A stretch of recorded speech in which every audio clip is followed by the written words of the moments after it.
नमस्कार दोस्तों, एक बार पुनः आपका चैनल पर स्वागत, अभिनंदन। आज के वीडियो के अंतर्गत हम केंद्रीय बजट 2026-27 की विशेषताओं पर चर्चा करेंगे।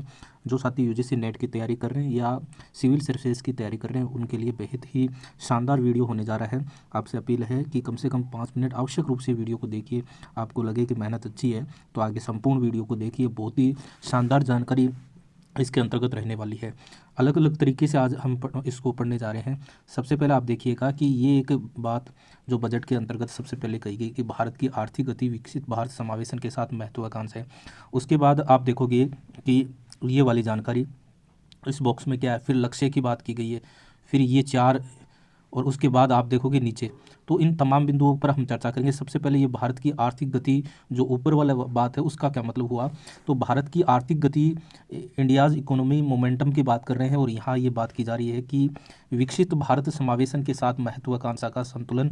और इसका मतलब क्या है कि विकसित भारत बनाना है लेकिन समावेशन के साथ। इसका मतलब क्या हुआ कि भारत की जो आर्थिक नीति है उसका मूल उद्देश्य ये है कि देश तेज़ी से विकसित हो, यानी उसकी जो ग्रोथ है वो हाई हो, लेकिन विकास समावेशी हो। समावेशी का मतलब क्या है, यानी विकास का लाभ सभी वर्गों तक पहुंचे। अब यहाँ बजट के अंतर्गत ये बात भी कर रखी है कि कौन कौन से वर्गों तक पहुंचना जरूरी है। यहाँ केवल जीडीपी बढ़ाना ही नहीं लक्ष्य नहीं है, बल्कि समान अवसर, लोगों के लिए जो अवसर है वो एक समान उपलब्ध करवाना, अर्थव्यवस्था में स्थिरता बनी रहे, और सामाजिक न्याय भी आवश्यक है। तो इस प्रकार ये जो पहली वाली बात है उसका ये मतलब निकला है। अब हम ये देखें, ये वाली ये क्या कह रही है। आपसे ये अपील है कि इसके हार्ड कॉपी आवश्यक रूप से अपने साथ रखिए ताकि और भी आसानी से हो। तो ये कह रही है कि नीति दृष्टिकोण में परिवर्तन, जो पॉलिसी है उसमें परिवर्तन किया गया है। क्या अप्रोच बदली गई है उसको देखिए। ये कह रहा है कि पहला जो ब्रैकेट था, जो कोष्टक था, वो कह रहा था कि संदेह के स्थान पर कार्रवाई, यानी किसी प्रकार की डाउट की बात नहीं की जा रही है, एक्शन पर बात की जा रही है, यानी निर्णय लेने में देरी की बजाय त्वरित क्रियान्वयन उसका किया जाए। और साथ ही साथ दूसरा जो उसके अंदर कर रखा है कि वाकपटुता के स्थान पर सुधार की बात की जा रही है, यानी केवल भाषण ही नहीं, संरचनात्मक सुधार पर जोर दिया जा रहा है। और साथ ही साथ तीसरा ये कह रहा है कि लोग वाहने दिखावे के स्थान पर जनहित, यानी अपने पॉपुलिज्म के स्थान पर जो पब्लिक वेलफेयर है उस पर जोर दिया जा रहा है। अल्पकालीन राजनीति के बजाय दीर्घकालीन जन कल्याण, जो सोशल वेलफेयर है, उस पर बात की जा रही है। यानी यहाँ हम देखें ये तीनों ये कह रहे हैं ये बदलाव भारत की जो पॉलिसी है वो पक्षपात से निकलकर, यानी पॉलिसी है वो लगातार परफॉर्मेंस की ओर ले जाता है। ये बात यहाँ निकल कर आ रही है। फिर उसके बाद आप देखिएगा कि अगला जो ये बॉक्स है जो आप यहाँ देख रहे हो लक्ष्य से संबंधित है, और ये क्या कह रहे हैं, तमाम बिंदु परीक्षा की दृष्टि से महत्वपूर्ण है, बिल्कुल सभी को आपको ध्यान में रखना है। लक्ष्य वाली बात क्या कह रहे हैं, लक्ष्य 2 है। दोनों पर बात करें तो पहली है आकांक्षाओं को उपलब्धि में रूपांतरित करना, जो भी हमारी एक्सपेक्टेशन है उनको अचीवमेंट में बदलना। केवल ये नहीं है कि हमने लक्ष्य निर्धारित कर दिए उसको प्राप्त करें या न करें, ऐसा नहीं है। यहाँ बजट में कह रहा है कि उस अचीवमेंट को हम 100% प्राप्त करें। दूसरा, हमारी जो कैपेसिटी है उसको प्रदर्शन में बदलना, जो हमारी है मतलब परफॉर्मेंस को यहाँ बढ़ाने की बात की गई है। तो ये 2 प्रकार के यहाँ लक्ष्य की बात की, यानी इसकी बात करें तो भारत के पास विशाल जनसंख्या है, युवा जो लेबर फोर्स हम देखें यूथ है हमारे पास, टेक्नोलॉजी भी अच्छी है, लेकिन अब जो पोटेंशियल है, प्रोडक्टिविटी है और परफॉर्मेंस पर बात की जा रही है। इसके बाद आप बजट में देखोगे कि ये वाला जो ये वाला देखिए आप, ये क्या कह रहा है। तो इस पर हम देखें तो यहाँ आर्थिक ढांचे की 4 स्तंभ की बात की गई है। ये कह रहा है कि आर्थिक जो ढांचा है उसके 4 पिलर्स की यहाँ बात की है। 4 पिलर कौन कौन से हैं जिन पर अर्थव्यवस्था टिकी है, अर्थव्यवस्था का विकास है। सबसे पहले हम देखेंगे स्थिरता की बात कर रही है, स्टेबिलिटी की बात की गई है, क्योंकि हमारा जो समष्टि है वो एक प्रकार से स्टेबल हो। और ये कब, जब हम राजकोषीय, हमारी फिस्कल और मॉनेटरी है वो एक प्रकार से इक्विलिब्रियम में रहे, संतुलन में रहे। और दूसरा, राजकोषीय अनुशासन की बात की है, फिजिकल डिसिप्लिन की बात की है। और कब होगा, जब हम हमारे डिफिसिट पर कंट्रोल करेंगे और हम जो हमारा बजट है वो उत्तरदायी बजट प्रबंधन हो। और तीसरी जो पिलर है इसका संरचनात्मक वृद्धि, स्ट्रक्चरल ग्रोथ की बात की है, और ये कब होगा, जब बुनियादी ढांचा विनिर्माण और मानव पूंजी पर हो। और जो चौथा है कम मुद्रास्फीति, लो इन्फ्लेशन, बहुत ही जरूरी है। क्यों, इन्फ्लेशन बढ़ता है तो ऐसी स्थिति में वस्तुएं महंगी हो जाती है और गरीब वर्ग पर बोझ अधिक पड़ता है, इसलिए यहाँ मुद्रास्फीति है उसको कम की बात की है। क्यों, क्योंकि जो गरीब वर्ग है उस पर बोझ कम होगा और क्रय शक्ति की जो सुरक्षा है वो बढ़ेगी। ये चारों जो मिलकर है वो सतत एवं संतुलित विकास सुनिश्चित करते हैं। इसके बाद इसके अंदर आप देखोगे कि ये क्या कह रहा है, यहाँ आप देखिएगा ये वाला गोल घेरे वाला। तो ये कह रहा है कि जो लगभग 7% की उच्च विकास दर है, और ये विकास दर किस पर आधारित है, किन किन कारक हैं जिन पर ये विकास दर प्राप्त की जा रही है। तो हम यहाँ देखेंगे कि लगभग 7% की उच्च विकास दर को लेकर बात कर रहे हैं। और ये विकास दर आकस्मिक नहीं है बल्कि कई कारकों का परिणाम है। कौन कौन से कारक हैं जिससे उच्च विकास जो है प्राप्त की जाएगी? ऊर्जा सुरक्षा है, जो एनर्जी सिक्योरिटी है वो बहुत ही महत्वपूर्ण है। आज के समय तो बड़ी महत्वपूर्ण है, क्योंकि सस्ती, पर्याप्त और सतत ऊर्जा उपलब्धता अगर बढ़ेगी तो निश्चित रूप से आयात पर निर्भरता में कमी होगी, क्योंकि हमारा जो उद्योग है, इंडस्ट्री है, वो यहाँ वृद्धि होगी। और नवीनीकरण ऊर्जा पर जोर दिया जा रहा है। दूसरा है घरेलू विनिर्माण क्षमता को बढ़ाना, डोमेस्टिक जो मैन्युफैक्चरिंग है कैपेसिटी है उसको बढ़ाना। और इससे क्या होगा, इससे संबंधित एक योजना है पीएलआई और उत्पादन से जुड़ी प्रोत्साहन योजना। इससे क्या होगा, जब हमारे देश में घरेलू विनिर्माण बढ़ेगा तो वहाँ इंडस्ट्री बढ़ेगी, रोजगार में वृद्धि होगी, और आयात प्रतिस्थापन भी होगा। आयात प्रतिस्थापन का मतलब है कोई वस्तु हम विदेशों से मंगवा रहे हैं, खरीद रहे हैं, आयात कर रहे हैं, वही वस्तु जब हमारे घरेलू विनिर्माण बढ़ेगा तो निश्चित रूप से वो वस्तु हमारे देश में उत्पादित होगी। जब हमारे देश में उत्पादित होगी तो वहाँ के लोगों को रोजगार, वहाँ का इंफ्रास्ट्रक्चर में कहीं ना कहीं वृद्धि होगी, और हमारे जो निर्यात है वो एक्सपोर्ट है उनमें भी वृद्धि होगी। तीसरा जो कारक है वो आप देखिएगा कि जो महत्वपूर्ण जो आयात है उन पर निर्भरता को कम करना, यानी हमारे महत्वपूर्ण कौन कौन से, जैसे तेल है, रक्षा की कोई सामान है ना, इलेक्ट्रॉनिक्स में आत्मनिर्भरता है, और ये इससे क्या होगा, चालू खाता घाटे में क्या होगा, कम होगा। और ये महत्वपूर्ण भी है, कहीं ना कहीं इन पर निर्भरता को हमको कम करना है। और साथ ही संरचनात्मक सुधार, स्ट्रक्चरल रिफॉर्म्स की बात की गई है, यानी जीएसटी बड़ा महत्वपूर्ण कारक है, गुड्स एंड सर्विसेज, ये भी इसमें भी, और आईबीसी है। और चौथा आप देखोगे श्रम कानून में सुधार है, 4 श्रम कानून है उनमें सुधार की गई है, और इससे संबंधित भी श्रम कानून में सुधार क्या क्या हुए हैं उससे अलग वीडियो हम बना लेंगे।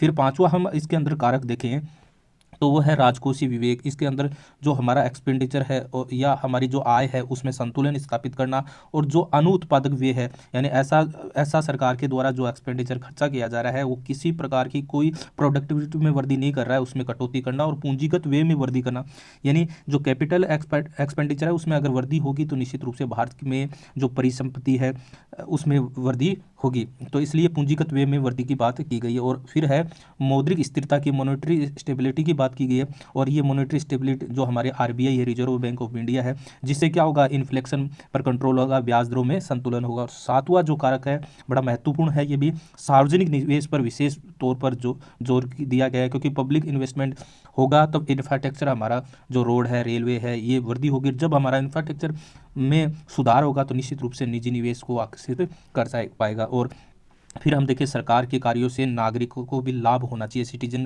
को प्रॉफिट होना चाहिए, और वो जैसा कि सरकार के द्वारा डीबीटी लाई जा रही है, डायरेक्ट बेनिफिट ट्रांसफ़र किया जा रहा है, हमारी जो किसी प्रकार की कोई योजना, छात्रवृत्ति या सब्सिडी वगैरह दी जा रही है वो डायरेक्ट बेनिफिट ट्रांसफ़र के। इसी तरह डिजिटल इंडिया आपका जेम वाला है, जे का मतलब जन धन, ए का मतलब आधार, एम का मतलब मोबाइल, ये तमाम बिंदु, ये सारे कारक है जिसके कारण हमारे जो देश है उसकी ग्रोथ बढ़ेगी। यानी भारत की जो आर्थिक गति है केवल तेज़ नहीं बल्कि स्थिर, समावेशी और संरचनात्मक रूप से मजबूत है, तो ये बात यहाँ निकल कर आ रही है। इसके बाद आप अपने इस बजट में देखोगे विशेषताओं में आप साथ के साथ इसकी जो हार्ड कॉपी अपने साथ रखिए ताकि और भी शानदार तरीके से हम इसको समझ पाएँ। यहाँ देखिएगा, ये पहला जो युवा शक्ति को समर्पित बजट है और सरकार का क्या संकल्प है, ये क्या कहना चाहता है, उस पर हम देखें तो ये देखिएगा आप कि सरकार है वो युवा शक्ति को समर्पित बजट है, जो यूथ है उसको को लेकर बात कर रहा है। यह बजट भारत की युवा जो जनसंख्या है, क्योंकि यूथ है वो वास्तव में कमाल की चीज़ है, को केंद्र में रखकर बनाया गया है, ताकि हमें रोजगार है, कौशल है, उसकी स्किल है, नवाचार है, और समावेशी जो विकास की बात जो हमारा देश, हमारी सरकार बात कर रही है वो कहीं ना कहीं उसको गति मिल सके। कब, जब हम युवा को ज़्यादा से ज़्यादा उसको रोजगार, स्किल की बात करेंगे तो निश्चित रूप से भारत की जो ग्रोथ है वो आगे बढ़ेगी। विशेष फोकस अगर देखें तो सरकार का संकल्प है कि विकास का लाभ समाज के उन वर्गों तक पहुँचे जो पीछे से ही, अगर हम देखें ऐतिहासिक रूप से देखें तो पीछे रहे हैं।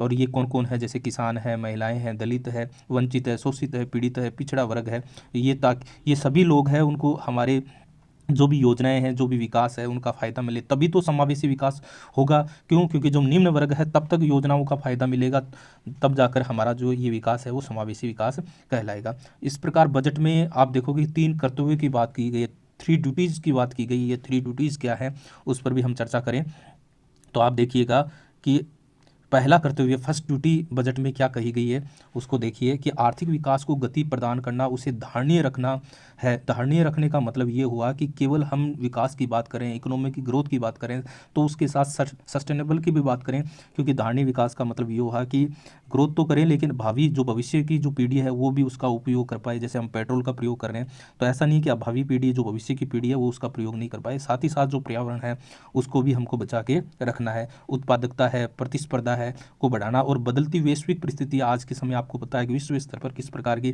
परिस्थितियाँ बनी हुई है, उसको लेकर प्रतिरोधक क्षमता को विकसित करना है। इसका मतलब ये हुआ कि अर्थव्यवस्था को तेज करना है, स्थिर और मजबूत बनाए रखना है। और दूसरे कर्तव्य की बात करें तो वो है हमारे लोगों की आकांक्षाओं को पूरा करना। जो भी सरकार से लोग एक्सपेक्टेशन रख रहे हैं उनको पूर्ति करना, और उसमें क्या है, लोक क्षमता का निर्माण करना, कैपिटल बिल्डिंग ऑफ पीपुल की बात करना। लोक क्षमता का निर्माण यानी इस प्रकार का लोगों को स्वास्थ्य, शिक्षा, रोजगार, ये सब होगी तो निश्चित रूप से लोक क्षमता निर्माण होगा। भारत की समृद्धि की बात के पथ पर जनता की मजबूत भागीदारी, यहाँ हम बात करें इन बिंदुओं से ये निकल कर आ रहा है कि ह्यूमन कैपिटल डेवलपमेंट पर बल दिया गया है। और तीसरा जो कर्तव्य है वो है सरकार का सबका साथ सबका विकास। ये सुनिश्चित करना कि हर परिवार, हर समुदाय, हर क्षेत्र, हर सेक्टर को समान अवसर मिले, है ना। और ये ये होगा तभी तो समावेशी और बैलेंस ग्रोथ होगी, यानी निरंतर अनुकूलन और भविष्योन्मुखी आप देखो कि नीतियाँ ऐसी हो जो समय के साथ निरंतर चले, परिस्थिति के अनुसार अनुकूल हो, भविष्य की आवश्यकताओं को ध्यान में रखे। साथ ही साथ आप देखोगे कि कुछ संरचनात्मक सुधारों की गति बनाए रखना भी जरूरी है। वो अर्थव्यवस्था की बुनियादी संरचना में सुधार होगा, जैसे लेबर से संबंधित हो, टैक्स से संबंधित हो, व्यापार से संबंधित हो, इससे सुदृढ़ता या प्रतिस्पर्धा, वित्तीय क्षेत्र हो उससे संबंधित हो। तो ये सारे के सारे उद्देश्य ये है कि इससे क्या होगा, वित्तीय स्थिरता होगी, बचत को प्रोत्साहन मिलेगा, क्योंकि सेविंग भी एक महत्वपूर्ण चीज़ है। पूंजी का कुशल आवंटन होगा, जोखिम प्रबंधन होगा, बेहतर शासन हेतु बलावर्धक होगा। और साथ ही साथ आप देख रहे हो कि एआई भी वर्तमान में एक महत्वपूर्ण है, क्योंकि एआई का प्रयोग भी, क्योंकि इससे क्या होगा, शासन में डिजिटलीकरण या नीति निर्माण में डेटा आधारित निर्णय, क्योंकि हम कोई भी योजना बना रहे हैं तो डेटा बड़े महत्वपूर्ण है। क्या हमें लक्ष्य, क्या गोल किया गया था, वास्तव में कितना हमें उसमें सफलता मिली है। साथ ही साथ उत्पादकता और पारदर्शिता में भी वृद्धि होगी। तो ये 3 ड्यूटीज़ की बात की गई है। उसके बाद आप देखोगे कि भारत की सुधार एक्सप्रेस, ये यहाँ क्या कह रहा है, कौन से सुधारों की बात कर रहा है, तो ये भी बड़ा महत्वपूर्ण है। उसकी हम बात करें तो यहाँ आप देखोगे कि भारत में सुधारों की गति को एक तेज रफ्तार ट्रेन के रूप में दर्शाया गया है। और वो मुख्य सुधार हम देखें रोजगार को लेकर की जा रही है, उत्पादकता और विकास की गति के लिए, जैसे जीएसटी टैक्स का सरलीकरण है, लेबर से संबंधित कानून की बात कर रहे हैं, क्वालिटी कंट्रोल ऑर्डर्स की बात कर रहे हैं, उसका युक्तिकरण करना, और लगभग 350 सुधारों की बात की है। उच्च स्तरीय समितियों का गठन किया जाने के, गैर विनिमय और अनुपालन में कमी, ये सुधारों की इसके अंतर्गत बात की गई है। तीसरा जो पेज आप देखोगे कि आर्थिक विकास के स्तंभ की बात की गई है। तो आर्थिक विकास के स्तंभ क्या क्या हैं, उसमें देखो कि आर्थिक वृद्धि बनाए रखना, विकास की बुनियाद को मजबूत करना, जन केंद्रित विकास करना, विश्वास आधारित शासन व्यवस्था, व्यापार सुगमता और जीवन सुगमता, राजकोषीय मामला। इसमें सबसे पहला स्तंभ है आर्थिक वृद्धि बनाए रखना। और आर्थिक वृद्धि बनाए रखने के लिए बड़ी महत्वपूर्ण है, परीक्षा की दृष्टि से महत्वपूर्ण है। साथ ही आप वीडियो के अंत तक बने रहे, बेहद शानदार जानकारी इसके अंदर मिलने वाली है। इसमें विनिर्माण को महत्वपूर्ण अग्रणीय क्षेत्र के रूप में माना गया है, किसके लिए, आर्थिक वृद्धि को बनाए रखने के लिए। और ये आप देख रहे हो कि ये चारों तरफ आप देख रहे हो कि ये बिंदु है, इन पर महत्वपूर्ण है जो आपका विनिर्माण मैन्युफैक्चरिंग है। तो अब इसको देखते हैं कि क्या है। तो आर्थिक वृद्धि को बनाए रखना, ये भाग हम देखें तो ये भाग है वो भारत की दीर्घकालीन विकास रणनीति का पहला और सबसे महत्वपूर्ण लक्ष्य है, क्योंकि उच्च एवं सतत आर्थिक वृद्धि को बनाए रखना है। इसके लिए विनिर्माण क्षेत्र है ना, मैन्युफैक्चरिंग क्षेत्र सेक्टर है को रणनीतिक और अग्रणी क्षेत्र के रूप में चुना है, क्योंकि अगर स्ट्रेटेजी मजबूत करनी है तो विनिर्माण क्षेत्र के रूप में हमें आगे बढ़ना होगा।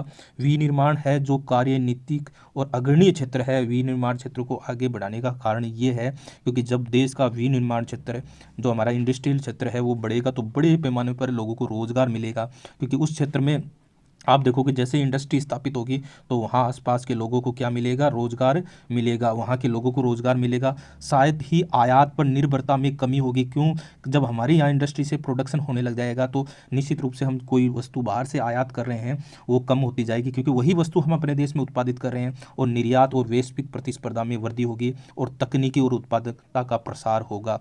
ठीक है, अब यहाँ ये तो बात विनिर्माण की। अब उसके चारों तरफ आप देखोगे, यहाँ डायग्राम में आप देखोगे इसमें कि चारों तरफ ये क्या है, ये कौन कौन से सेक्टर की बात की गई, तो इन तमाम पर हम यहाँ बात करेंगे। और ये बीच में आप देख रहे हो कि ये क्या कहना चाह रहा है, ये सर्किल से ये क्या कहना चाह रहे हैं, उन पर हम बात करेंगे। तो सबसे पहले प्रमुख जो पहल के रूप में हम देखें तो बायो फार्मा शक्ति के रूप में बात कर रहा है। यहाँ बात की जा रही है भारत को दवा, वैक्सीन और जैव प्रौद्योगिकी में वैश्विक हब बनाने की पहल पर बात की जा रही है।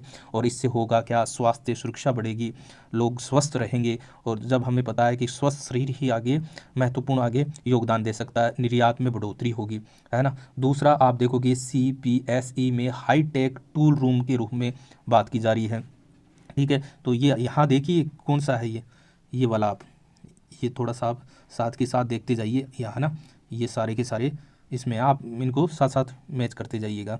तो यहाँ आप देखोगे इसका मतलब क्या हुआ कि जो केंद्रीय सार्वजनिक उपक्रम है, जो पब्लिक इंडस्ट्रीज है, तो ऐसे उनमें आधुनिक मशीनरी और टूल रूम की स्थापना की बात की गई है। इससे होगा क्या, जो हमारा MSME है, जो हमारे सूक्ष्म जो मध्यम लघु उद्योग है, उनके स्टार्टअप को तकनीकी सहायता देना। फिर उसके बाद rare earth permanent magnet scheme की बात इसके अंदर है। उसमें क्या होगा, अनुसंधान, खनन, प्रसंस्करण, विनिर्माण को बढ़ावा देना। और इससे होगा क्या, जो EV है, रक्षा है, पवन ऊर्जा जैसी रणनीतिक क्षेत्रों में आत्मनिर्भरता बनाने के लिए आप देखोगे rare earth permanent magnet scheme है। उसके बाद वर्तमान में ये कंटेनर विनिर्माण की स्कीम को लेकर यहाँ बात की जा रही है। इससे क्या होगा, जो लॉजिस्टिक्स लागत है, वो लाने ले जाने की जो लागत है वो कम होगी, और हमारी जो आपूर्ति श्रृंखला है, जो सप्लाई साइड है, वो मजबूत होगा, और यहाँ मेक इन इंडिया की को गति मिलेगा। और पांचवा है घरेलू उत्पादन हेतु 3 रासायनिक पार्कों की बात की जा रही है बजट में, किसके लिए, विनिर्माण उद्योग के लिए। और विनिर्माण के कारण ही ये बजट में माना गया है कि हमें ग्रोथ रेट बढ़ानी होगी। इसके लिए रासायनिक और पेट्रोकेमिकल क्षेत्र में निवेश आकर्षित करना है। और ये इससे होगा क्या, आयात प्रतिस्थापन, मैंने बता दिया आयात प्रतिस्थापन क्या होगा, प्लस रोजगार में वृद्धि। छठा जो इसके अंदर बिंदु आ रहा है वो खेल कूद के बुनियादी सामान के लिए समर्पित पहल है, जिसमें स्पोर्ट्स गुड्स का घरेलू निर्माण होगा। और ये स्पोर्ट्स किट का जब निर्माण होगा तो MSME को बढ़ावा और निर्यात की संभावनाएं, जो हमारे माइक्रो स्मॉल मीडियम जो इंटरप्राइजेज है, जो उद्योग हैं, उनको बढ़ावा मिलेगा। फिर है वस्त्र उद्योग के लिए एकीकृत कार्यक्रम के रूप में, यानी पूरी मूल्य श्रृंखला को समर्थन। और जब क्योंकि ये श्रम प्रधान उद्योग है, इसमें बड़ी मात्रा में लेबर लगता है, में बड़े पैमाने पर क्या मिलेगा, रोजगार मिलेगा। फिर इलेक्ट्रॉनिक्स कंपोनेंट्स विनिर्माण स्कीम की बात इसमें की गई है, और ये भी वर्तमान में एक महत्वपूर्ण पहलू है। कौन सा, मोबाइल, सेमीकंडक्टर और इलेक्ट्रॉनिक उपकरण को बढ़ाना। और इससे होगा क्या, डिजिटल इंडिया और आत्मनिर्भरता। और इंडिया सेमीकंडक्टर मिशन की बात की जा रही, ISM 2.0, ये चिप निर्माण में भारत की भागीदारी। और जब रणनीतिक और तकनीकी आत्मनिर्भरता, वर्तमान में सेमीकंडक्टर महत्वपूर्ण बिंदु बना हुआ है। और फिर है 10 नंबर 200 पुराने उद्योग समूह का पुनर्जीवन करना। और इसका मतलब क्या है, बीमार पुराने औद्योगिक क्लस्टर को पुनः सक्रिय करना। और इससे क्या होगा, जहाँ ये स्थापित थे वहाँ का विकास वापिस होगा। इसका मतलब वहाँ क्षेत्रीय संतुलन बढ़ेगा, वहाँ रोजगार बढ़ेगा, वहाँ मूलभूत जो स्ट्रक्चर है वो उसका निर्माण होगा। और फिर बात की जा रही है उच्च मूल्य व उन्नत तकनीक विनिर्माण की। और इससे इंफ्रास्ट्रक्चर उपकरणों का घरेलू उत्पादन, और इससे होगा क्या, पूंजीगत वस्तुओं में आत्मनिर्भरता। और आप बीच में देखो कि जो गियर का प्रतीक आ रहा था, 2 गियर दे रखे थे, वो सभी योजनाएं आपस में जुड़ी हुई को दर्शा रहा है। यानी एक क्षेत्र की प्रगति है वो दूसरे को गति देगी। यानी यहाँ ये कहना चाह रहा है कि समन्वित नीति और तेज गति। समग्र रूप से हम इसके निष्कर्ष को देखें तो सरकार विनिर्माण को आर्थिक वृद्धि का इंजन मानती है, और इससे तकनीक, आत्मनिर्भरता, रोजगार को साथ लेकर चल रही है, और भारत को वैश्विक उत्पादन केंद्र बनाना चाहती है। चित्र ये दर्शाता है कि विनिर्माण आधारित तकनीक समर्थन और आत्मनिर्भर रणनीति के माध्यम से भारत सतत आर्थिक वृद्धि बनाए रखना चाहता है। उसके बाद आप देखिए ये वाला कि विनिर्माण क्षेत्र को गति प्रदान करने के लिए कर सुधार, क्या क्या कर सुधार की यहाँ बात की गई है। तो इसको आप ये देखिएगा, इनको पढ़िएगा, फिर हम यहाँ बात करें।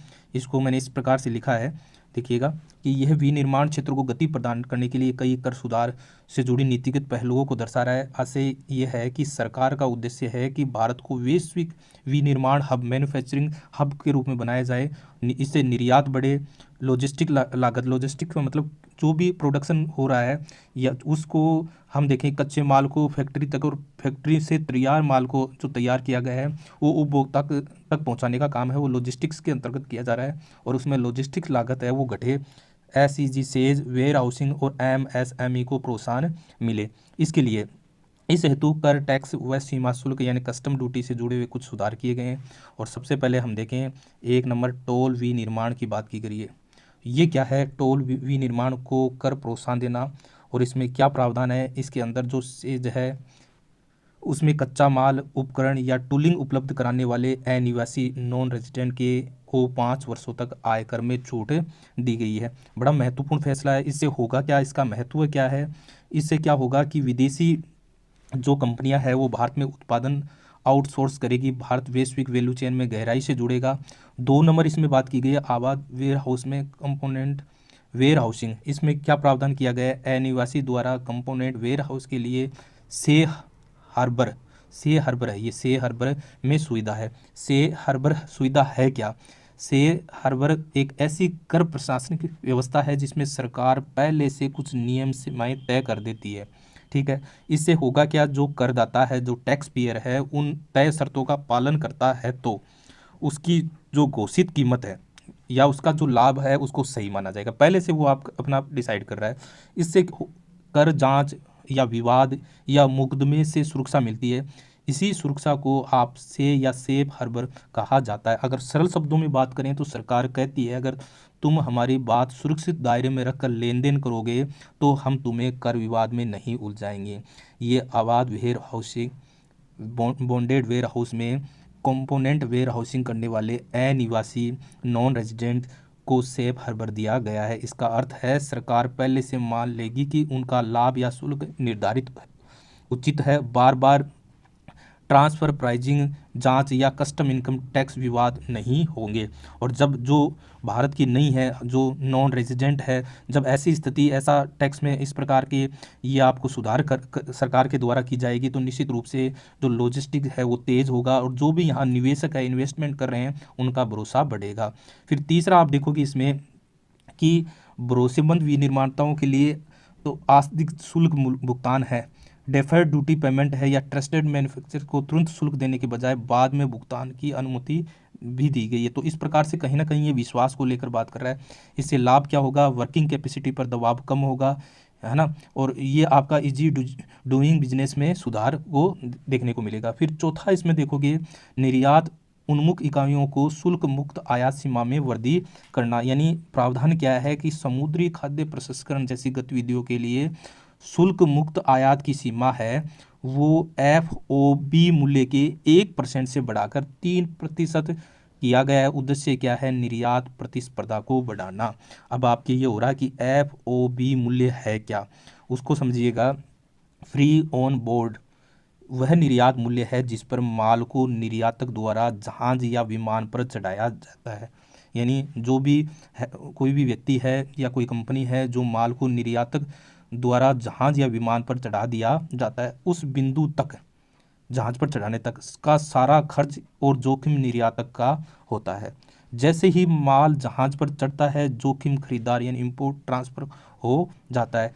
FOB में क्या शामिल होता है? वस्तु का मूल्य, पैकिंग खर्च, देश के अंदर परिवहन खर्च, बंदरगाह तक का खर्च, लोडिंग चार्ज ये होता है। और क्या नहीं शामिल होता है? समुद्री हवाई अड्डा, बीमा या गंतव्य देश का शुल्क, ये इसमें शामिल नहीं होता है। ज़्यादा मोटी बात नहीं, ज़्यादा इसको गहराई में नहीं ध्यान में रखना है। FOB का जो मूल्य है वो 1% से बढ़ाकर 3% हुआ है। और जब ये बढ़ाया जाएगा तो निश्चित रूप से हमारा जो जो इस प्रकार का लाने ले जाने का जो कार्य है उसमें कहीं ना कहीं ग्रोथ मिलेगी। पांचवा आप देखो कि फुटवियर व चमड़ा उद्योग को राहत की इसके अंदर बात की गई है। जो हमारा चमड़ा है, सिंथेटिक फुटवियर के अलावा अन्य शू अपर के निर्यात हेतु शुल्क मुक्त आयात की बात की जा रही है। यानी यहाँ लेबर को उद्योग के रूप में बढ़ाना है। अब यहाँ निर्यात समय सीमा में भी विस्तार है, मास से बढ़ाकर। यहाँ हम देखेंगे कि जो प्रावधान किया गया है वो चमड़ा व वस्त्र उत्पादों में अंतिम उत्पाद की निर्यात की सीमा है वो 6 माह से बढ़ाकर 1 वर्ष है। लाभ क्या होगा? उद्योगों को लचीलापन होगा। सातवां इसमें दे रखा है माइक्रोवेव ओवन निर्माण को प्रोत्साहन देना। ठीक है। और इसमें एयरक्राफ्ट निर्माण में भी शुल्क छूट देना। और भारत को यहाँ ये बहुत से इसमें सुधारों की बात की जा रही है। भारत में विमान रख रखाव को सस्ता होना। आप देखोगे कि MSME को चैंपियंस के रूप में विकास करने में सहायता हेतु आयामी दृष्टिकोण की बात की है। अब ये त्रिआयामी दृष्टिकोण क्या है, क्या क्या इसमें बात की गई है, उस पर आप देखोगे तो यहाँ अंत में इसमें दे रखा है कि कर प्रस्ताव कुरियर निर्यात में प्रति खेम 10 लाख की वर्तमान मूल्य सीमा को समाप्त करना। अब हम देखेंगे एमएसएमई को चैंपियंस के रूप में किस प्रकार विकसित करने और क्या त्रिआयामी दृष्टिकोण है उसको लेकर बजट में क्या बात की गई है उसको हम देखेंगे। तो यहाँ देखिएगा कि सरकार का उद्देश्य है एमएसएमई को केवल जीवित रहने योग्य इकाइयों से आगे बढ़ाकर प्रतिस्पर्धी, नवाचारी और वैश्विक स्तर पर उसको प्रबल बनाने का काम इसके अंदर है। इसके लिए उसको इक्विटी सहायता देना, पेशेवर सहायता देना या ट्रेड्स के माध्यम से नगद सहायता देना, तीनों मोर्चों पर एक साथ काम किया जा रहा है, बड़ा महत्वपूर्ण है। और जब हमारी एमएसएमई वास्तव में आगे बढ़ेगी, निश्चित रूप से भारत के लोगों को रोजगार बढ़ेगा, भारत की ग्रोथ रेट बढ़ेगी। एक नंबर है जो इक्विटी सहायता देना। इसमें क्या किया गया है, एमएसएमई को दीर्घकालीन पूंजी के लिए उपलब्ध कराकर उनकी वित्तीय मजबूती और विस्तार क्षमता को बढ़ाना। और इसका मुख्य प्रावधान क्या किया गया है कि 10,000 करोड़ का समर्पित एमएसएमई विकास निधि, एक फंड सरकार के द्वारा, इससे एमएसएमई में इक्विटी निवेश को बढ़ावा मिलेगा। तो पहला ये किया गया, यानी इससे आत्मनिर्भर भारत निधि 2021 में 2,000 करोड़ का टॉपअप और उभरती और उच्च विकास क्षमता वाली एमएसएमई को पूंजी सहयोग। महत्व क्या होगा इन दोनों से कि कर्ज पर निर्भरता कम होगी, बैलेंस शीट उनकी मजबूत होगी और टेक्नोलॉजी अपग्रेडेशन और विस्तार संभव होगा। एमएसएमई को चैंपियंस के रूप में देखने के लिए त्रिआयामी में दूसरा दृष्टिकोण आप देखोगे वो है किफ़ायती लागत पर अनुपालन अपेक्षाओं को पूरा करने के लिए पेशेवर जो प्रोफेशनल है उसकी सहायता देने होगी। और इसको विशेष रूप से आप देखोगे तो टियर 2 और टियर 3 के जो कस्बे हैं उसमें कॉरपोरेट मित्र तैयार करने के लिए सरकार पेशेवर संस्थान को मदद करेगी। तो ये बड़ा महत्वपूर्ण पहल है एमएसएमई को लेकर। और तीसरा हम देखें वो तीसरा आयाम होगा ट्रेड्स के माध्यम से नकदी सहायता। और ये क्या कह रहा है उसको आप देखिएगा, तीसरा क्या कह रहा है कि ट्रेड्स के माध्यम से नकदी सहायता को लेकर सरकार क्या करने जा रही है। तो आप देखोगे कि एमएसएमई को उनकी बकाया भुगतान के बदले तेज और सस्ती नकदी उपलब्ध कराना मुख्य प्रावधान है, जो ट्रेड्स बेंचमार्क प्लेटफॉर्म के रूप में विकसित करना। और उसमें CPSUS है, उसके द्वारा एमएसएमई को सभी खरीद का निपटान ट्रेड्स के माध्यम से, और जिसमें CGTMSE के माध्यम से ट्रेड्स पर बीजक छूट हेतु क्रेडिट गारंटी, सस्ते और त्वरित वित्त पोषित प्रोत्साहन और द्वितीय बाजार के विकास हेतु ट्रेड्स को प्राप्ति को संपत्ति समर्थित प्रतिभूतियां ABS के रूप में प्रयोग, नकदी प्रवाह और लेन देन निपटान में वृद्धि है। कहने का तात्पर्य ये हुआ कि जो एमएसएमई है उसको जो उसका बकाया भुगतान है वो तेज़ी से आगे बढ़ाने के लिए, और इसका फ़ायदा क्या होगा, भुगतान में देरी की समस्या का समाधान होगा और कार्यशील जो पूंजी है, वर्किंग जो कैपिटल है उसका संकट कम होगा और एमएसएमई को की जो नकदी स्थिति है वो मजबूत होगी। ये सारे के सारे प्रावधान इसके अंदर देखने को मिलेगा। फिर बात की गई है कर प्रस्ताव के अंदर, आप देखोगे कि क्या इसमें प्रावधान किया गया है।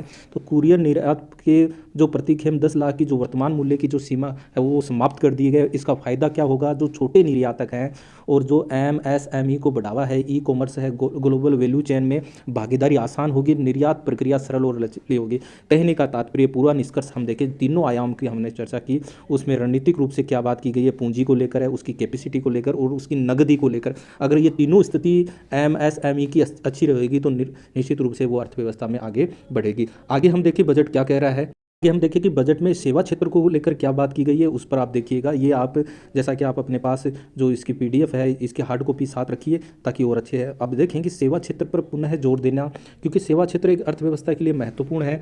क्यों महत्व है कि सेवा जो सर्विस सेक्टर है वो भारतीय अर्थव्यवस्था का सबसे बड़ा योगदान करता है। क्यों, क्योंकि इससे रोजगार है, जो आपका एक्सपोर्ट है, आर्थिक वृद्धि है, वो उसका मुख्य आधार है, सर्विस सेक्टर है। और एक विकसित जो अगर राष्ट्र की बात करें तो सेवा सेक्टर है, जहाँ मजबूत होगा वहाँ देश है वो विकास की ओर बढ़ेगा। यहाँ हम देखिए इसमें इसके लिए क्या क्या प्रावधान किए गए हैं। सेवा क्षेत्र पर उच्च स्तरीय कमेटी की बात की गई है। उस उच्च स्तरीय जो कमेटी है वो क्या करेगी, उसका उद्देश्य क्या है, विकसित भारत के लिए सेवा क्षेत्र का मुख्य विकास। दूसरा देखें स्वास्थ्य क्षेत्र को लेकर भी बात की गई, हेल्थ सेक्टर को। आप यहाँ इस PDF में भी देखिएगा कि ये देखो आप यहाँ हमने ये पहले बात की हाई, अब यहाँ स्वास्थ्य की ये वाली बात है। आप बिल्कुल क्रम वाइज देखते जाइए, देखभाल परिवेश में क्या कहा गया है उसको आप देखिएगा। तो अब हम स्वास्थ्य को लेकर बात कर रहे हैं, बजट में क्या कहा गया है। तो समस्त स्वास्थ्य पेशेवर यानी AHP अलाइड हेल्थ प्रोफेशनल्स को 10 विषयों में नए AHP संस्थानों की स्थापना व उन्नयन का उदाहरण है इसके अंदर। और ये है क्या, इसके अंदर एग्जाम्पल रूप से देखें तो लैब टेक्नीशियन है, रेडियोलॉजी है, फिजियोथेरेपी है, ये इसमें आएगी। उसको पेशेवर के रूप में तैयार करना, इसका लाभ क्या होगा, स्वास्थ्य सेवाओं की गुणवत्ता और रोजगार दोनों बढ़ेंगे। तीसरा इसमें बिंदु दे रखा है देखभाल परिवेश केयर इकोनॉमी को लेकर बात की जा रही है। क्यों? क्योंकि प्रस्ताव है कि 1.5 लाख कुशल देखभाल कर्मी को प्रशिक्षित किया जाएगा और ये एआई आधारित मॉडल तैयार करेगा। पर्यटन को लेकर भी ये सारा सर्विस सेक्टर को आगे बढ़ाने के प्रावधान बजट के अंदर उसमें, तो इसमें देखें चिकित्सा पर्यटन यानी एक मेडिकल टूरिज्म के रूप में देखें तो निजी क्षेत्र प्राइवेट सेक्टर के साथ 5 मेडिकल टूरिज्म हब स्थापित करने की बात की गई है। इससे फ़ायदा क्या होगा कि एक मेडिकल टूरिज्म के रूप में बात करेंगे तो विदेशों से लोग वहाँ आएंगे, विदेशी मुद्रा प्राप्त होगी, भारत की वैश्विक स्वास्थ्य छवि है वो मजबूत होगी। और आयुष के लेकर क्या बात की गई? आयुष का मतलब है आपको आयुर्वेदा, योगा, यूनानी, सिद्धि और होम्योपैथिक। उसमें मुख्य घोषणा ये है कि 3 नए अखिल भारतीय आयुर्वेद संस्थान आयुष फार्मेसी की स्थापना की बात की है। औषधि परीक्षण प्रयोगशालाओं की बात की गई है। WHO की का उन्नयन करने की यहाँ बात की गई है। और यहाँ ऑरेंज अर्थव्यवस्था को लेकर बात की गई है। उस ऑरेंज अर्थव्यवस्था में आप देखोगे कि प्रस्ताव है ये 500 कॉलेज और AVGC लैब की स्थापना के लिए बात की गई। AVGC क्या है? एनिमेशन, विजुअल इफेक्ट, गेमिंग और कॉमिक्स। यानी यहाँ इस ऑरेंज अर्थव्यवस्था से हम देखेंगे तो क्या होगा, युवा रोजगार और डिजिटल क्रिएटिविटी को बढ़ावा मिलेगा। फिर डिजाइन सेक्टर को लेकर बात की गई है और उसमें ये बात की गई है पूर्वी नए भारत में नया national institute of design NID और चुने हुए मार्ग इसमें बात की वो स्थापित करने की। और खेलकूद में लेकर बात करें तो फोकस ये है कि एकीकृत प्रतिभा विकास, इंटीग्रेटेड टैलेंट डेवलपमेंट है वो वैज्ञानिक परीक्षण और खेल अवसंरचना को सुधार के लिए यहाँ खेलकूद में बात की। फिर शिक्षा को लेकर बात करें बजट में तो इसमें देखें कि औद्योगिक व लॉजिस्टिक कॉरिडोर के पास 5 विश्वविद्यालय टाउनशिप और प्रत्येक जिले में महिला छात्रावास, 4 टेलीकॉम रिसर्च फैसिलिटी का उन्नयन की बात बजट के अंदर की गई है, जिससे शिक्षा एजुकेशन में सुधार होगा। पर्यटन को लेकर बात करें तो प्रमुख बिंदु है शिक्षा, उद्योग और सरकार। शिक्षा, उद्योग और सरकार तीनों को जोड़ने हेतु राष्ट्रीय अतिथि संस्थान की स्थापना, 20 विशेष पर्यटन स्थल पर 10,000 टूर गाइड के लिए पायलट स्किल स्कीम के रूप में, डिजिटल ज्ञान ग्रिड के रूप में, सांस्कृतिक दस्तावेजीकरण। GCAT समिट की बात यहाँ पहली बार भारत में की गई है। इको टूरिज्म ट्रायल्स की बात की है। 15 पुरातात्विक स्थल, लिविंग कल्चरल डेस्टिनेशन और पूर्वोत्तर में बुद्धास्ट एक सर्किट के रूप में बजट में अंदर बात की है। और ये स्थिति होगी तो पर्यटन को वास्तव में पर्यटन एक सेवा क्षेत्र का एक महत्वपूर्ण अंग के रूप में आगे उभरेगा। फिर सेवा क्षेत्र को बल देने हेतु कर में क्या सुधार किया गया है तो जो से हार्बर है जिसकी हमने बात की गई है उस सुरक्षित कर सीमा के रूप में IT सेवा के लिए हम देखें तो वो 300 करोड़ से लेकर बढ़ाकर वो 200 करोड़ है और 15.5 के मार्जिन के रूप में। APA हम देखेंगे एडवांस प्राइजिंग एग्रीमेंट जो 5 वर्षों तक कर निश्चित है, 6 माह में समाधान की बात की गई है। और फ्री ट्रेड एग्रीमेंट IT सेवा को लेकर वैश्विक बाजार विस्तार की बात की गई है। तो यहाँ हम देखें 2047 तक टैक्स लाभ की बात की गई है। तो ये आप इसमें देखिएगा PDF में ये है ये वाला, यहाँ ये सेवा क्षेत्र को बल देने के लिए क्या कर सुधार की बात की है तो ये मार्जिन वाली बात कर दी हमने, 300 से 200 करोड़ वाली बात की है हमने, और ये 2047 वाली बात की है। ठीक है, 5 वर्ष तक जो ये एक प्रकार से जो एनिवर्सरी विशेषज्ञ है उसको वैश्विक आय पर छूट देने की बात की गई है। तो ये आप सेवा क्षेत्र को देखकर आप देखोगे। उसके बाद हम देखें वित्तीय क्षेत्र को लेकर क्या बात की गई है। वित्तीय क्षेत्र में आप ये देखिएगा कि वित्तीय क्षेत्र अर्थ है, वित्तीय क्षेत्र का मतलब क्या है? वित्तीय क्षेत्र वह क्षेत्र है जो पूंजी का संग्रह है, वितरण और निवेश करता है, जैसे बैंक, बीमा, बॉन्ड मार्केट, स्टॉक मार्केट आदि है। और ये क्या होगा, क्या विकसित भारत के लिए बैंकिंग सुधार बिल्कुल ज़रूरी है। उसका चित्र का केंद्रीय विचार ये है कि भारत के अगले विकास चरण के अनुरूप विकसित भारत के लिए बैंकिंग से संबंधित उच्च स्तरीय समिति का गठन करना। और इसमें उद्देश्य इसका क्या रहेगा, क्योंकि बैंकिंग अगर सुदृढ़ है तो निश्चित रूप से देश आगे जो वित्तीय रूप से सुदृढ़ होगा। बैंकिंग प्रणाली को भविष्य के लिए तैयार करना, क्रेडिट फ्लो को बढ़ाना, वित्तीय स्थिरता को सुनिश्चित करना, ऐसा नहीं कि कभी पैसों की कमी पड़ जाए। प्रमुख इसकी घोषणाओं को हम देखें तो म्यूनिसिपल बॉन्ड की बात की गई है। ये घोषणा है कि 1,000 करोड़ से अधिक के म्यूनिसिपल बॉन्ड को रिटेल इशू के लिए किया गया और 100 करोड़ का प्रोत्साहन अमृत योजना के तहत ये जारी रहेगा। एक ये 1,000 करोड़ का, एक ये 100 करोड़ का है ना। अब यहाँ हम देखें इनका उद्देश्य क्या है। ये जो म्यूनिसिपल बॉन्ड है वो शहरी निकायों द्वारा जारी ऋण पत्र होते हैं। उसका उद्देश्य क्या होता है? अर्बन इंफ्रास्ट्रक्चर फाइनेंसिंग की व्यवस्था करना। दूसरा हम इसमें देखें तो पावर फाइनेंस संस्थानों का पुनर्गठन करना। यहाँ आप इसमें देखते जाइएगा साथ, ये पहला हमने पढ़ लिया, फिर पावर फाइनेंस वाला पढ़ेंगे, फिर विदेशी विनिमय वाला पढ़ेंगे, फिर बाजार निर्माण का, फिर ये वित्तीय क्षेत्र के कर प्रस्ताव क्या है उनको देखकर हम बात करते हैं। तो यहाँ हम पावर फाइनेंसिंग संस्थाओं का जो पुनर्गठन है उसको हम देखें तो संस्थान है PFC और REC।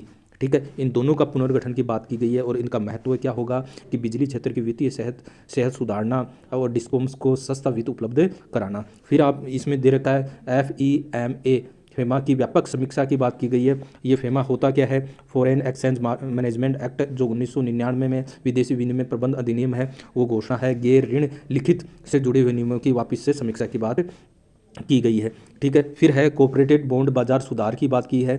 ठीक है, इसमें क्या है, इसकी घोषणा है कि मार्केट मेकिंग डेस्क की शुरुआत है कॉर्पोरेट बॉन्ड्स पर क्रेडिट रिस्क स्प्रेड जो CRC है। इसका उद्देश्य क्या है, इसका उद्देश्य है कि बॉन्ड बाजार में तरलता बढ़ाना, निवेशकों का विश्वास बढ़ाना और वित्तीय क्षेत्र के लिए जो कर प्रस्ताव है वो क्या है। अगर हम देखें फ्यूचर और STT वर्दी, STT क्या है, सिक्योरिटीज ट्रांजेक्शन टैक्स है, पहले 0.02% था, अब वो कितना हो गया 0.05%। उद्देश्य क्या है, सट्टा गतिविधियों पर नियंत्रण रखना और राजस्व संग्रह को बढ़ाना। और दो जो ऑब्जेक्शंस पर STT वर्दी की है, पहले हम देखें ऑप्शन प्रीमियम क्या था, 0.1% था, जो बढ़ाकर अब 0.15% है। और ऑप्शन एक्सरसाइज के रूप में हम देखें 0.125 है, जो 0.15 रखा गया है, दोनों 0.15 हो गए हैं। उसके बाद आप देखो कि कृषि को लेकर क्या बात की गई है, कृषि में सुधार को लेकर क्या है, कृषि और समृद्ध क्षेत्रों को उत्पादकता बढ़ाकर किसानों की आय बढ़ाने के लिए मूल उद्देश्य क्या है कि कृषि व उससे जुड़े हुए क्षेत्र में उत्पादकता प्रोडक्टिविटी को बढ़ाना। और इससे होगा क्या, किसानों की आय में सतत वृद्धि एक तरह से आगे बढ़ेगी। और इसमें क्या क्या प्रावधान किए गए हैं, बागवानी के लिए समर्पित कार्यक्रम किया गया है। बागवानी में आप देखोगे क्या आता है, फल सब्जी मसाले फूल आदि का उत्पादन शामिल है। प्रमुख बिंदु इसके देखें हम तो क्या होंगे कि पुराने और कम उपजाऊ वाले फलों की किस्मों का कार्यालय सृजन करना या प्रतिस्थापन रिप्लेसमेंट करना। अगर कोई बीज है जो पुराना है या कम है, उसकी जगह उच्च उत्पादकता वाले या उच्च मूल्य वाले फसलों को बढ़ावा देना। फल सब्जियों और दालों और मसालों में उत्पादन में वृद्धि करना। पशुपालन की बात करें तो पशुओं के वैज्ञानिक पालन से दूध मांस अंडा आदि का उत्पादन बढ़ता है। प्रमुख पहल इसमें क्या की गई है, पशु चिकित्सा या अर्ध पशु चिकित्सा का विस्तार करना और ग्रामीण और शहरी क्षेत्रों के आसपास के रोजगार सृजन और पशु चिकित्सा महाविद्यालय अस्पताल और प्रयोगशालाओं की स्थापना। फिर इसमें बात की गई है उच्च मूल्य कृषि की सहायता के लिए, तो हम इसका देखें कि ऐसी कृषि जिसमें कम क्षेत्र से अधिक आय प्राप्त हो, मुख्य रूप से इसके उत्पादन व उत्पादकता बढ़ाने हेतु और इससे किसानों को वित्तीय सहायता और तकनीकी टेक्नोलॉजी रूप से उसको गाइड दी जाएगी। उदाहरण के रूप में फल सब्जी डेयरी ऑर्गेनिक उत्पाद है। फिर यहाँ महत्वपूर्ण बात ये और निकल कर आ रही है कि भारतीय काजू और कोको की समर्पित कार्यक्रम यहाँ है। काजू और कोको उत्पादन में वृद्धि, निर्यात, इससे क्या होगा, निर्यात क्षमता बढ़ेगी, लाभ किसानों को बेहतर बाजार मूल्य और ग्रामीण क्षेत्र में आय का सर्जन होगा। साथ ही साथ मत्स्य पालन पर भी बात की गई है। मछली के उत्पादन से पोषण रोजगार और निर्यात को बढ़ावा। इसके प्रमुख पहल है कि 500 जलाशय और अमृत सरोवरों को एकीकृत विकास, तटीय क्षेत्रों में मत्स्य मूल्य श्रृंखला का सुदृढ़ीकरण करना और महिला समूहों को जोड़ने का इसमें रहे। फिर चंदन को लेकर, चंदन उत्पादन के प्रोत्साहन को लेकर बात की गई है। इससे क्या होगा, किसानों को उच्च मूल्य वन आधारित कृषि से जोड़ना। भारत विस्तार को लेकर क्या बात की है, किसानों तक नई कृषि तकनीक को पहुंचाना। मुख्य बिंदु है AI आधारित प्रणाली के साथ कृषि पद्धतियों का एकीकरण करना। जो AI तो बड़ा महत्वपूर्ण बिंदु हो गया आजकल। एग्रीस्टेक और ICDR पैकेज का प्रयोग करना, प्रशिक्षण कर्मचारी को भूमिका से जोड़ना। क्योंकि वीडियो थोड़ा सा लंबा हो गया इसलिए हम थोड़ा सा जल्दी इनको देखें। कर प्रस्ताव की बात करें तो कर में क्या किया गया है, तो मत्स्य क्षेत्र में कर राहत है, गहरे समुद्र या अन्य आर्थिक क्षेत्र है में पकड़ी गई मछलियों की ड्यूटी मुक्त करना। ठीक है ना, EEZ वाला जो क्षेत्र है वहाँ से अगर कोई मछली पकड़ी जाती है तो वहाँ ड्यूटी मुक्त करना। जो विदेशी बंदरगाहों पर लेडिंग को निर्यात को एक्सपोर्ट माना जाना। और दूसरा, सहकारी समितियों को राहत, पशुचारण और आपूर्ति व कपास बीज उत्पादन से जुड़ी हुई प्राथमिक सहकारी समितियों को कर से छूट देना। फिर है अंतर सहकारी समिति लाभांश, यानी लाभांश आय को नई कर व्यवस्था में कर मुक्त के रूप में वितरित करने की अनुमति दी गई। और राष्ट्रीय सहकारी परिसंघ के रूप में हम देखें तो 31/1/2026 तक किए गए निवेश से प्राप्त लाभांश पर कर छूट है। छूट केवल सहकारी सदस्यों को ही वितरित लाभांश तक ही सीमित है। निष्कर्ष रूप में हम देखें ये पूरा ढांचा ये दर्शाता है कि सरकार का फोकस है उत्पादकता बढ़े, मूल्य वैल्यू एडिशन हो, तकनीक और AI का उपयोग हो और कर प्रोत्साहन हो। अंतिम रूप से हम देखें तो किसानों की आय दुगनी नहीं बल्कि स्थायी रूप से बढ़ाने का यहाँ बात की गई है। फिर विकास के आधारों का सुदृढ़ीकरण, यहाँ अवसंरचनाओं की बात की गई है। पब्लिक कैपेस की क्या होता है और ये नीचे वो लिखे हुए क्या है, तो विकास के आधारों का सुदृढ़ीकरण पर हम बात करें ये है क्या, तो भारत की दीर्घकालीन आर्थिक वृद्धि के लिए अवसंरचना इंफ्रास्ट्रक्चर को सबसे मजबूत स्तंभ माना गया। और बिल्कुल है मजबूत स्तंभ, क्योंकि इंफ्रास्ट्रक्चर मजबूत होगा तो इंडस्ट्री सेवा सब का ग्रोथ होगा। सरकार का उद्देश्य है कि सार्वजनिक अवसंरचना में बड़े पैमाने पर निवेश कर अर्थव्यवस्था की को गति दी जाए और रोजगार सृजन हो, निजी निवेश को प्रोत्साहन मिले। अवसंरचना इंफ्रास्ट्रक्चर की बात करें तो इससे आशय है कि भौतिक और संस्थागत सुविधाएं से है जो आर्थिक गतिविधियों को सुचारू रूप से संचालित करने में सहायता देती है। जैसे हम बात करें परिवहन होता है, ऊर्जा होती है, संचार है, शहरी सुविधाएं, वित्तीय संस्थान, ये सब इसके अंदर है। इससे होगा क्या कि सार्वजनिक अवसंरचना में निवेश का विस्तार की लेकर यहाँ हम सरकार ने अवसंरचनाओं को बड़े पैमाने पर बढ़ाने के लिए वित्तीय संस्थान को मजबूत किया है। प्रमुख संस्थान हम देखें तो यहाँ IIFCL है जो अवसंरचना परियोजनाओं को दीर्घकालीन ऋण लॉन्ग टर्म लोन प्रदान करता है, बड़ा महत्वपूर्ण है। फिर है IRFC है जो रेलवे अवसंरचना के लिए वित्त उपलब्ध कराता है। NIIF है रणनीतिक वाणिज्यिक अवसंरचना परियोजनाओं में निवेश करता है। यहाँ Tier 2 या Tier 3 शहरों पर विशेष ध्यान दिया। सरकार का फोकस है उन शहरों पर जिनकी जनसंख्या 5 लाख से अधिक, ताकि क्षेत्रीय असंतुलन कम किया जा सके, है ना। टियर 2 जो मध्यम आकार के और ये छोटे से लेकिन तेजी उभरते हुए शहर, और इससे होगा क्या, समावेशी विकास को बढ़ावा मिलेगा।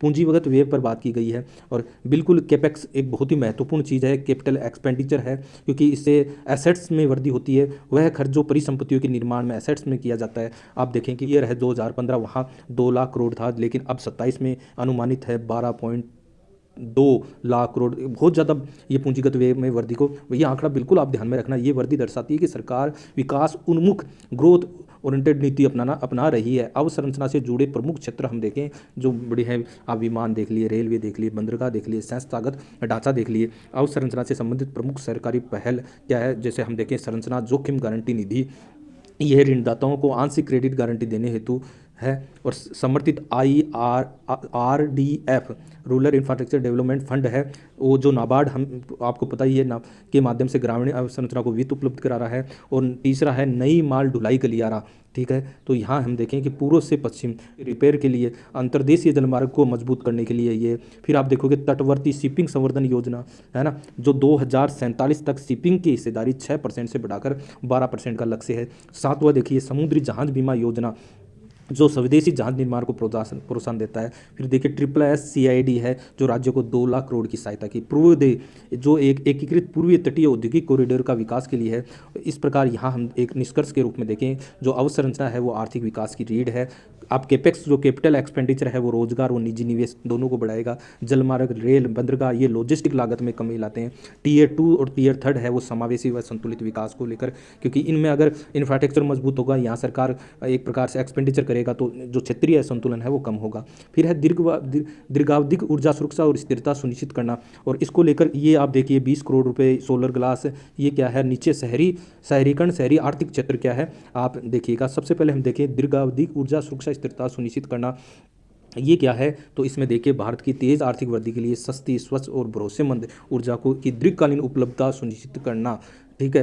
प्रमुख उपाय क्या है इसमें, एक कार्बन कैप्चर, उपयोग और भंडारण CCUC, जिसमें घोषणा की गई है परिव्यय आउटले के साथ साथ CCUC अपनाने की योजना, ठीक है। बिल्कुल महत्वपूर्ण बात है, याद रखिएगा। पूरा मैंने नोट्स विस्तृत रूप से तैयार किए गए हैं।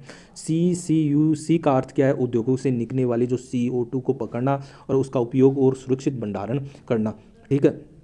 यहाँ आप ये देखिए कार्बन कैप्चर को।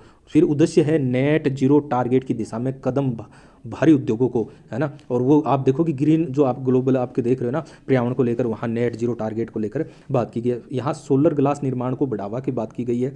इसका मतलब ये है कि घोषणा है सोलर ग्लास निर्माण में प्रयुक्त जो सोडियम एंटीमोनेट के आयात पर BCD छूट है। BCD छूट क्या है, बेसिक कस्टम्स ड्यूटी मूल्य सीमा शुल्क है। इससे घरेलू सौर उद्योग को सस्ता कच्चा माल प्राप्त होगा। और महत्वपूर्ण खनिजों के लिए BST छूट है। भारत में महत्वपूर्ण जो खनिजों की प्रोसेसिंग हेतु आवश्यक कैपिटल गुड्स के आयात पर BSCD छूट। और BSCD छूट का आप समझ गए क्या होता है। आप देखो क्रिटिकल मिनरल्स है, लिथियम है, कोबाल्ट है, निकेल है आदि को जो है, जो EV और बैटरी इंडस्ट्री के लिए आवश्यक होते हैं, उनको लेकर बैटरी ऊर्जा भंडारण प्रणाली है, BESS है, बैटरी एनर्जी स्टोरेज सिस्टम।